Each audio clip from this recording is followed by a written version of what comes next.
Livro do profeta Abacuque, capítulo 2. Você tem sido abençoado com a adoração nessa igreja?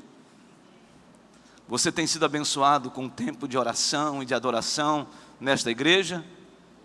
Amém, irmãos? Amém. Então, vamos para Abacuque, capítulo 2. Dizer aos irmãos e às irmãs que nós estamos agora numa nova série. É a série A Visão dos Profetas de Deus no Antigo Testamento. A visão do profeta de Deus no Antigo Testamento. E nós estaremos falando sobre alguns desses profetas maiores e menores no Antigo Testamento, ao qual Deus deu visões extraordinárias, uma forma de revelação de Deus, usando esses homens com visões. Vocês sabem, irmãos, que Deus, tanto no Antigo como no Novo Testamento, se manifestou de várias formas, se revelou de várias formas. Deus se revelou através da criação, os céus proclamam a glória de Deus, obra do seu firmamento. Deus se revelou na própria consciência humana. Deus se revelou através do que nós chamamos de teofania. A palavra teofania vem da palavra grega theos, Deus, faino, evidência, Deus se mostrando, caso como por exemplo a sarça que ardia, que pegava fogo e não se consumia, quando Moisés se deparou e o Senhor disse ali claramente: Moisés, tira a sandália dos teus pés, porque o lugar que pisas é lugar santo. Então Deus se revelou através de sonhos, como para José e tantos outros homens experimentaram sonhos, Deus se revelando. Deus se revelou em sua plenitude no próprio Cristo Jesus, a revelação máxima, a revelação especial. Por isso que o autor aos Hebreus, no capítulo 1, ele fala: havendo Deus outrora falado pelos profetas, nesses dias, nesses últimos dias, Deus tem se revelado através do seu Filho, Jesus Cristo, o nosso Senhor. Então, Deus se manifestou de várias formas, até mesmo, irmãos, de maneira plena, consolidada. Deus se revelou e se revela nos dias de hoje, através da sua palavra. Esta é a revelação completa. Se você quer ouvir a voz de Deus, se você quer receber a revelação de Deus, você precisa crer, precisa entender que a palavra de Deus é o nosso livro de fé, de regra e de prática. Por isso que nós precisamos entender à luz da Bíblia essas visões desses profetas, principalmente os profetas maiores e menores. E quando eu falo de profetas maiores e menores, não estou aqui criando um estado de hierarquia, de poder. Uns têm mais poder do que outros. Não, quando a gente fala de profetas maiores e menores no Antigo Testamento, nós estamos dizendo de que os profetas maiores têm a ver com o compêndio do livro, a densidade do livro, o tamanho do livro. Então os profetas maiores são vistos assim: Isaías, Jeremias. Então esses profetas são textos mais densos. Mas quando nós olhamos para os profetas menores, são aqueles que os textos são menores, 4, 5, 6 capítulos. Neste caso nós vamos observar a visão de um dos profetas, que é o profeta Abacuque. E você que abriu, diga amém. Então nós vamos para o texto sagrado. E hoje é a visão do profeta Abacuque. Diz assim a palavra do Senhor: por-me-ei na minha torre de vigia, colocar-me-ei sobre a fortaleza e vigiarei para ver o que Deus me dirá e que resposta eu terei à minha queixa. O Senhor me respondeu e disse: escreve a visão, grava sobre tábuas, para que a possa ler até quem passa correndo. Porque a visão ainda está para cumprir-se no tempo determinado, mas se apressa para o fim e não falhará. Se tardar, espera-o, porque certamente virá, não tardará. Versículo de número 4, vamos ler juntos? Eis o soberbo, sua alma não é reta nele, mas o justo viverá pela...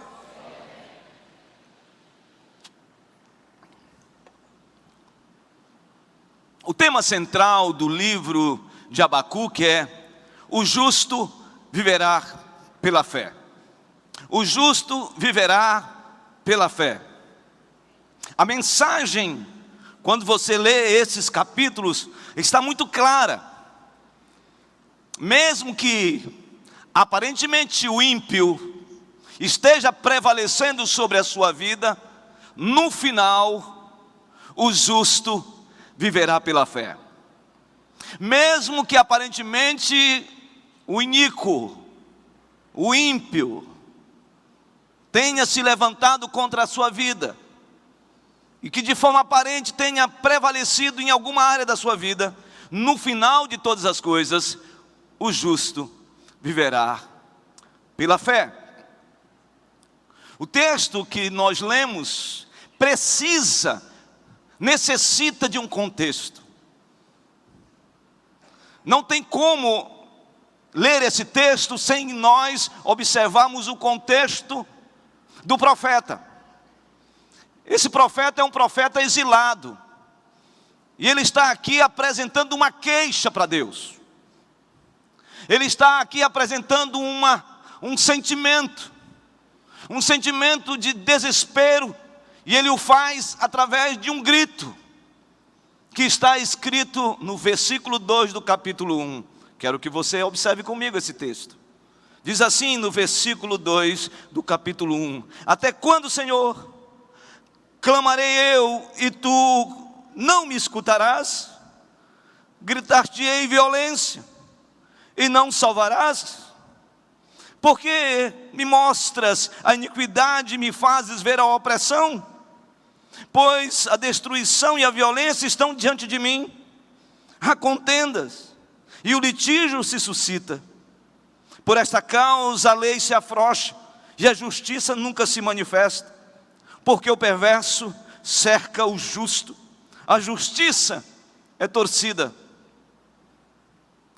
Abacuque aqui está rasgando o coração para Deus. No original, a ideia aqui é que ele está realmente suplicando e clamando por socorro diante de Deus. E qual é o socorro que ele está pedindo ao Senhor? Para que Deus preserve os justos que estavam no cativeiro babilônico. Isto porque, se você observar a história do povo de Judá, quando foi levado ao cativeiro no ano 586 a.C., a sentença desferida a Judá foi exatamente por causa da apostasia de Judá. Eles estavam rejeitando Deus. Foi por causa da idolatria. Eles começaram a levantar postes ídolos nos outeiros, no deserto da Judéia. Eles esqueceram de Deus, abandonaram Deus, colocaram ídolos dentro do templo do Senhor, e isso tudo gerou um sentimento, uma ojeriza, uma náusea de Deus sobre Judá.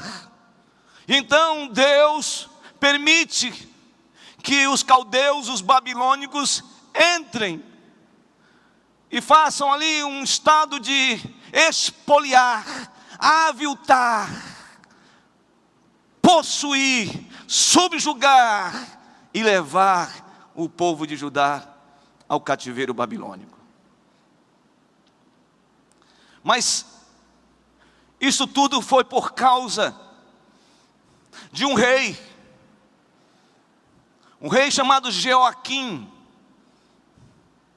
um rei que em vez de andar nos retos caminhos do Senhor, de vez de fazer o que era certo diante do Senhor, ele não somente abandonou Deus, rejeitou Deus, mas ele pegou o rolo santo de Deus e queimou o rolo santo.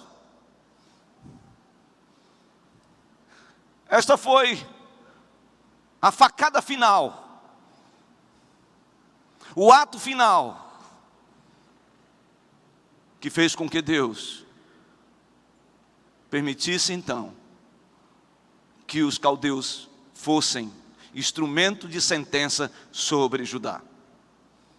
É nesse contexto que Abacuque está falando, porque o povo está ali subjugado pelos ímpios, por um povo ímpio, e ele então questiona Deus, pergunta para Deus: Senhor, apesar de toda iniquidade, apesar de toda a violência, apesar da indiferença do povo e dos líderes com relação ao Senhor, há no nosso meio pessoas justas, há pessoas corretas. E então por que, Senhor, que o Senhor permite isso? O Senhor sendo santo, justo, como que o Senhor permite que os caldeus, os babilônicos, massacrem, subjuguem, despersonalizem, arrancando e rasgando a identidade nacional do povo? É por isso que ele fala com Deus. É por isso que ele abre o coração para Deus. Talvez, meu irmão, minha irmã, a gente precisa olhar e reler os profetas e pensarmos que hoje talvez a igreja esteja vivendo um tempo de acomodação diante de tantas situações que nós nos deparamos. Nos deparamos com a violência exacerbada que tem pervadido não somente o nosso estado, mas o Brasil. Quanta corrupção tem ocorrido na nossa nação, e não só corrupção em relação à nação, mas também agora para dentro da igreja, onde líderes muitas vezes estão mercadejando a fé e usando Deus como apenas um instrumento, um objeto da nossa fé puramente utilitarista, onde nós fazemos de Deus objeto, onde fazemos de Deus as nossas reivindicações, as nossas determinações, e colocamos Deus como se Deus pudesse estar pressionado pelos nossos desejos e vontades numa parede. Nunca se viu tanta depravação total como nós temos visto nos nossos dias. A igreja está inerte diante da mais vil depravação que a nossa nação tem passado. E nós estamos anestesiados. E talvez a pergunta continue reverberando nos dias de hoje: até quando, Senhor? Quanta pedofilia, quanta prostituição, quanta inversão de valores dentro da família. E a igreja está se arrefecendo, a igreja está perdendo a sua capacidade, a sua voz profética de denunciar o pecado. Parece-me que nós tiramos do vocabulário da igreja cristã a palavra pecado. O que a gente vê hoje são palavras de efeito. O que a gente vê hoje é um evangelho coach, onde todo mundo está agora conectado numa internet, e então vive de frase de efeito. Mas estamos nos tornando não só uma sociedade líquida, mas uma igreja líquida, sem solidez, sem firmeza, porque estamos longe da revelação verdadeira, genuína, que é a palavra de Deus. Até quando, Senhor? Até quando? Agora eu quero fazer um recorte nesta mensagem. Eu quero falar para você que está aqui nessa noite que Deus trouxe. Talvez você esteja enfrentando uma luta grandiosa, onde o ímpio esteja lhe açoitando, onde as duras provas familiares estão estampadas nos seus traços fisionômicos, no seu rosto. Talvez você esteja diante das lutas mais terríveis na sua caminhada, na sua casa, na sua família, e você clama a Deus e parece que Deus está em silêncio, como assim aconteceu em relação a esse profeta. Parece que o céu se silenciou, parece que não houve mais possibilidade do céu falar conosco, de Deus falar conosco, porque o céu está encerrado. Talvez você tenha clamado por um filho, por uma filha. Talvez você tenha clamado pelo seu casamento. Talvez você esteja clamando por uma mudança, por algo que Deus já falou com você há tanto tempo, mas parece que Ele está em silêncio. Eu não sei, meu irmão, minha irmã, mas quando eu olho para o texto do capítulo 2, eu estou convencido de que Deus traz essa visão ao profeta para nos ensinar alguns princípios que eu quero compartilhar com você nesta noite. O primeiro princípio que eu vejo dessa visão extraordinária, celestial, que esse profeta teve, está no versículo de número 1 e 2. Observe o texto do capítulo 2. Por-me-ei na minha torre de vigia, colocar-me-ei sobre a fortaleza, e vigiarei para ver o que Deus me dirá, e que resposta eu terei à minha queixa. Ele chega um momento que diz: eu não vou falar mais nada. Eu já rasguei meu coração. Eu já disse tudo que tinha que dizer. Eu já expus para o Senhor que eu vejo injustiça diante dos meus olhos, através dos caldeus que agem de maneira impiedosa contra Judá e contra Israel. Mas eu não vou mais falar nada, Senhor. Agora eu vou me colocar na minha torre de vigia. Eu vou me colocar num lugar e vou tão somente aguardar o que o Senhor tem para me dizer. E eu só saio deste lugar somente quando o Senhor falar claramente comigo. Talvez seja isso que nós precisamos. Pararmos de murmurar, pararmos de reclamar, pararmos de apresentar nossas petições, que quantas vezes nós já o fizemos. Isso não significa que você não tenha que clamar, isso não significa que você não tenha que buscar, porque o próprio Jesus disse que nós devemos buscar, bater e pedir, porque aquele que busca acha, aquele que bate na porta, as portas se abrem, e aquele que pede recebe. Isso é palavra de Jesus. Mas chega um momento que nós precisamos não mais do silêncio de Deus, mas do nosso silêncio, para que nós vejamos o céu se abrindo e falando conosco. É isto que o profeta faz. Talvez você esteja precisando parar e ouvir Deus. Não ouvir as vozes que ecoam nos seus ouvidos, que coçam os nossos ouvidos, que apenas trazem elevo para o nosso próprio ego, mas que não há transformação genuína, porque esta voz que você tem ouvido não é a voz de Deus. Porque a voz de Deus, ela troveja sobre as muitas águas. Eu quero compartilhar com vocês pelo menos 4 lições que eu vejo nesse texto a respeito da visão desse profeta. A primeira coisa que eu vejo nesse texto está no verso de número 2, completando o versículo de número 1, que diz assim: o Senhor me respondeu e disse: escreve a visão, grava sobre as tábuas, para que a possa ler até quem passa correndo. A primeira questão desse versículo é que a visão que Deus fala a Abacuque é uma visão divina.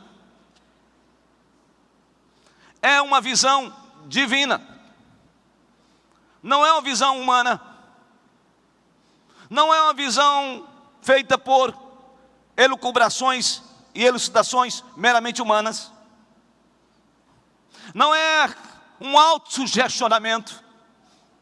A visão que o profeta recebe é uma visão divina, é uma visão do céu, é uma visão de Deus.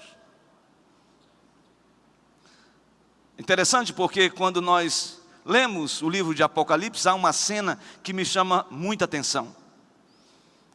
Diz que João tem uma visão extraordinária. A visão em que Deus se calou no céu durante 30 minutos.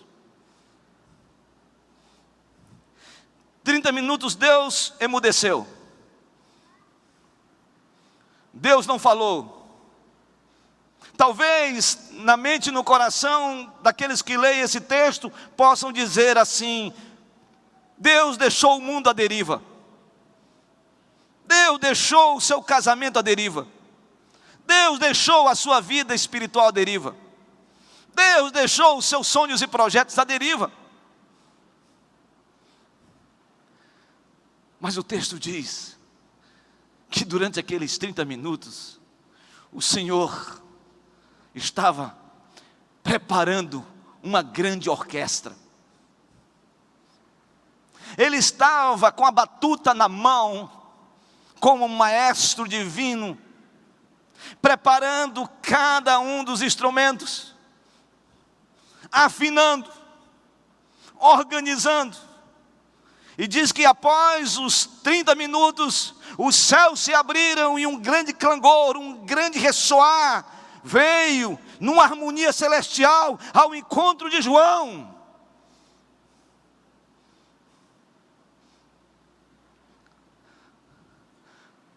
Eu creio, irmãos, que Deus pode estar fazendo isso com você, conosco. Talvez você diga assim: Deus esqueceu de mim, a minha história está completamente à deriva, o meu caminho e a minha trajetória é o caos. Mas eu quero dizer para você que Deus não está alheio ao seu sofrimento. Deus não está alheio aos seus sonhos e projetos. Deus não está alheio à luta, o enfrentamento que você tem travado dia a dia. Ele está apenas preparando uma santa orquestra. Ele está preparando um santo momento, porque Ele fará uma santa conspiração a seu favor, meu irmão, minha irmã. Os céus, no determinado tempo, naquele momento, no Kairos de Deus, no tempo da oportunidade, vai se abrir e você vai receber a resposta de Deus para a sua vida, no tempo certo, na hora certa, no momento certo. Deus irá trazer claramente a sua palavra à sua vida, e a sua vida será impactada exatamente por uma visão divina. Mas o texto continua, porque além dessa visão ser divina, é uma visão que precisa ser proclamada, anunciada. Ela precisa ser repartida. E observe o texto no versículo 2. O Senhor me respondeu e disse: escreve a visão, grava sobre tábuas, para que a possa ler até quem passa correndo. O que o Senhor está dizendo ao profeta é: Abacuque, escreve em tábuas de ardósia, faz um grande outdoor, faz um painel como este, e escreve a visão. Escreve a visão para quem quer ver a visão, contemplar a visão, e mesmo aqueles que não querem, mesmo aquele que ao passar correndo, ele vai contemplar a mensagem que eu tenho para falar. Escreve a visão. Irmãos, qual era a visão que ele tinha que escrever? Qual era a visão que ele tinha que compartilhar? Qual era a visão que ele tinha que anunciar? Qual era a visão que ele tinha que proclamar, irmãos? O justo viverá pela sua fé. O justo viverá pela fé. Essa era a mensagem que teria que estar gravada ali. Esta é a mensagem que tem que reverberar na nossa mente e no nosso coração. O justo verá pela fé. Não é à toa, irmãos, de que Lutero foi impactado com esta mensagem. Martinho Lutero, 31 de outubro de 1517. Ninguém tinha acesso às Escrituras. Somente os sacerdotes, e isto através da Vulgata Latina. O texto era em latim.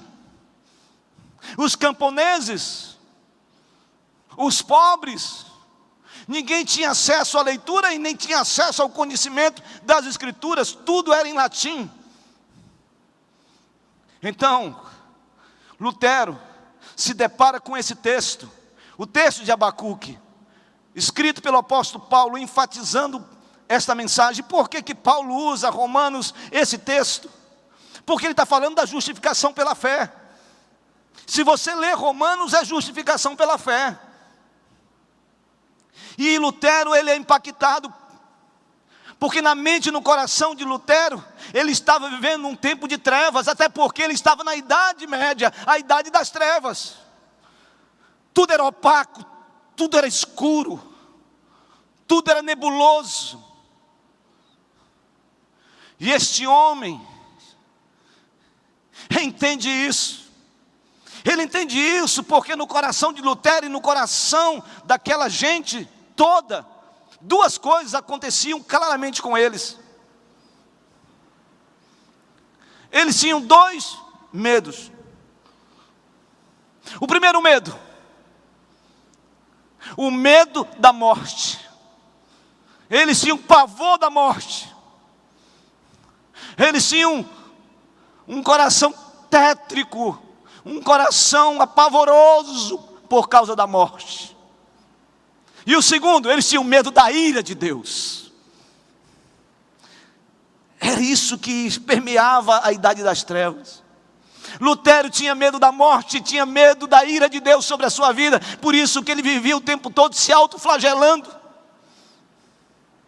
Mas quando ele se depara com Romanos capítulo 1, versículo 16, que diz: pois não me envergonho do Evangelho, porque é poder de Deus para a salvação, primeiro do judeu, depois do grego. E aí ele diz, como está escrito, versículo 17, o justo viverá pela fé. Quando ele lê isso, ele diz, eu não preciso ter mais medo da morte, porque eu estou sendo justificado em Cristo Jesus.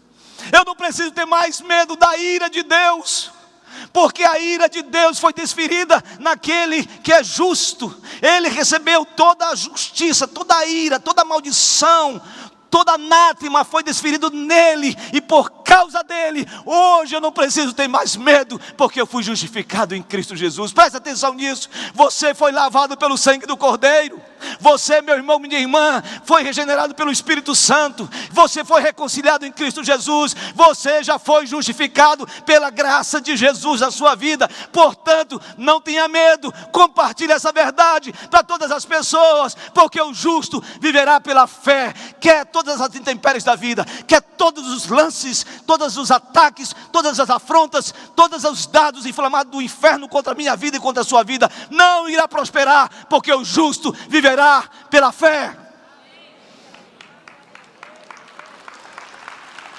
O justo verá pela fé. Então proclame isso na sua casa. Deus está, Ele é e continuará sendo o Deus da revelação. E a revelação máxima é Jesus Cristo. E essa revelação está aqui na palavra de Deus. Quem crê nisso, diga amém. Amém. Terceiro aspecto dessa visão do profeta, além da visão ser divina, ser eminentemente uma visão que deve ser compartilhada, essa visão também deve ser cheia de expectativa. Cheia de expectativa. O texto diz no versículo 3, porque a visão ainda está para cumprir-se, no tempo determinado. mas se apressa para o fim, e não falhará. Se tardar, espera-o. Eis o soberbo, sua alma não é reta nele, mas o justo viverá pela sua fé. Quando Deus fala com o profeta, quando o profeta escreve, ele diz: o que eu estou te dando não vai tardar para acontecer, vai se cumprir. Vocês estão no cativeiro, mas eu tenho algo para dizer para vocês: o justo verá pela fé. Vocês não vão ficar todo o tempo no cativeiro. Vai chegar o dia da libertação. Vai chegar o grande dia da libertação. E o Senhor então gera essa expectativa no coração do povo, através do profeta. Sabe, irmãos, a história ela não é cíclica, ela não é repetitiva. A história ela é linear. A história da salvação ela é linear. Tem início, tem meio, tem fim. O fim de todas as coisas é com a volta de Jesus Cristo. Mas quando eu olho para essa mensagem, eu vejo algo extraordinário, Deus apontando para o povo, sobre o Messias, sobre o Salvador, Jesus Cristo. Ele veio, e a sua primeira vinda marca o início desse tempo maravilhoso, de uma santa expectação, de um desejo profundo na alma da igreja, da volta do Senhor Jesus Cristo. Se nós rasgamos da Bíblia a palavra pecado, temos rasgado também da Bíblia a palavra a volta de Jesus, o retorno de Jesus. Meus irmãos, minhas irmãs, tudo vai se consumar em Jesus Cristo. Tudo vai se consumar em Jesus Cristo. Um dia Ele vai voltar, e quando Ele voltar, Ele virá sobre um cavalo branco, terá suas vestes, e nas suas vestes vai estar escrito: Rei dos Reis, Senhor dos Senhores.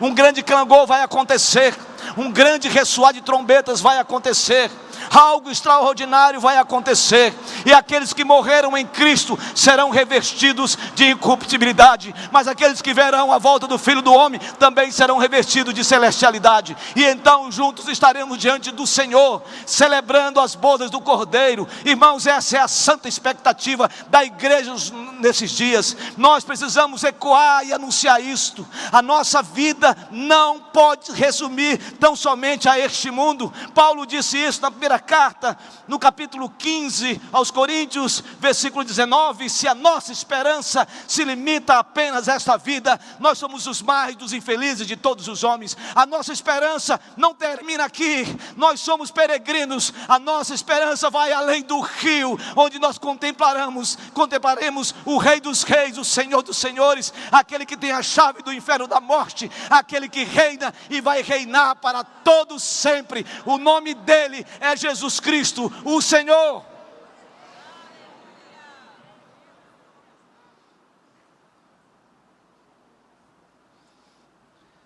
A visão precisa ser recebida com expectação, assim como o povo foi liberto do cativeiro.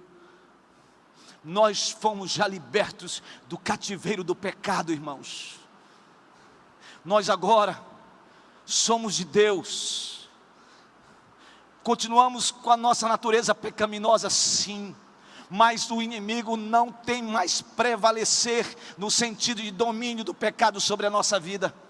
Meus irmãos, minhas irmãs, tenha essa convicção, que Deus libertou o seu povo. Você foi liberto, você não está mais no cativeiro, a sua casa não está mais sob o cativeiro, a sua casa não está mais sob o domínio deste mundo tenebroso. A sua casa agora é dominada, dirigida, governada, redirecionada por Jesus.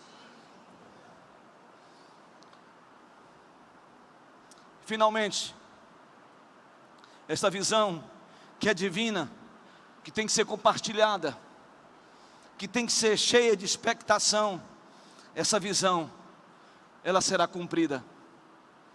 Ela será cumprida. O verso de número 3 diz assim: porque a visão ainda está para cumprir-se, no tempo determinado, mas se apressa para o fim, e não falhará. Se tardar, espera-o, porque certamente virá, não tardará. Essa visão foi cumprida, irmãos.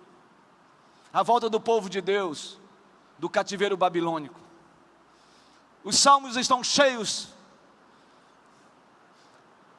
de hinos, de letras que falam a respeito da libertação do povo do cativeiro babilônico.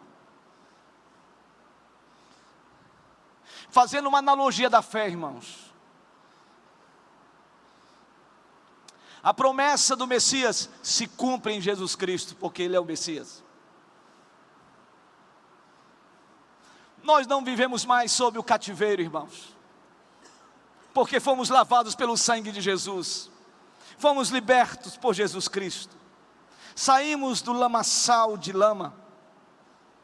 Assim como diz o salmista no Salmo 40, esperei confiantemente pelo Senhor, e Ele ouviu o meu clamor, quando clamei por socorro, tirou-me de um poço, de um tremendal de lama, colocou-me sobre uma rocha, e colocou nos meus lábios um novo cântico. Que Deus nessa noite coloque um novo cântico na sua boca, meu irmão, minha irmã, porque você foi justificado em Cristo Jesus, você foi lavado pelo Cordeiro. Sabe, irmãos, o outdoor continua ainda levantado e estendido: o justo viverá pela fé. Nós estamos vivendo um tempo difícil, um tempo complicado no nosso país, mas nós vamos continuar falando e dizendo: o justo viverá pela fé. A igreja, ela é movida de fé em fé, para a glória de Deus, para a glória de Deus, para a glória de Deus.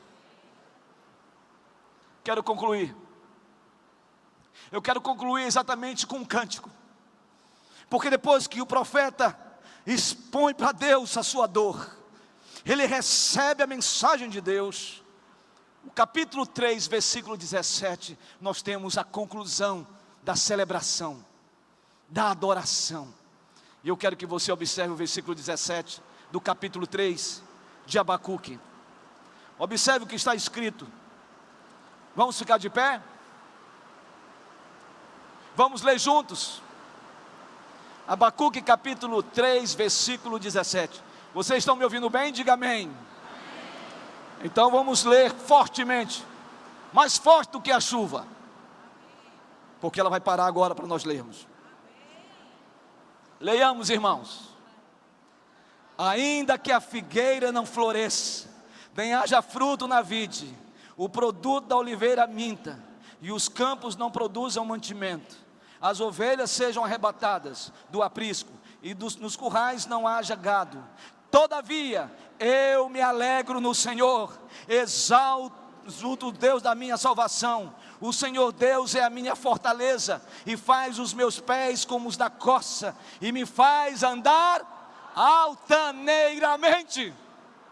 Ainda que tudo esteja contra a minha vida, ainda que tenha tudo contra a minha casa, ainda que os meus sonhos ainda não tenham concretizado, ainda que o inimigo tenha se levantado contra a minha família, ainda que o inimigo tenha campeado a minha casa, ainda que eu esteja passando por uma situação financeira terrível, ainda que eu esteja passando por uma enfermidade terrível, eu me alegrarei no Senhor, porque o Senhor é o meu refúgio, é a minha fortaleza, e eu vou andar sobre a rocha altaneiramente. Que Deus abençoe a sua igreja, em nome de Jesus, amém.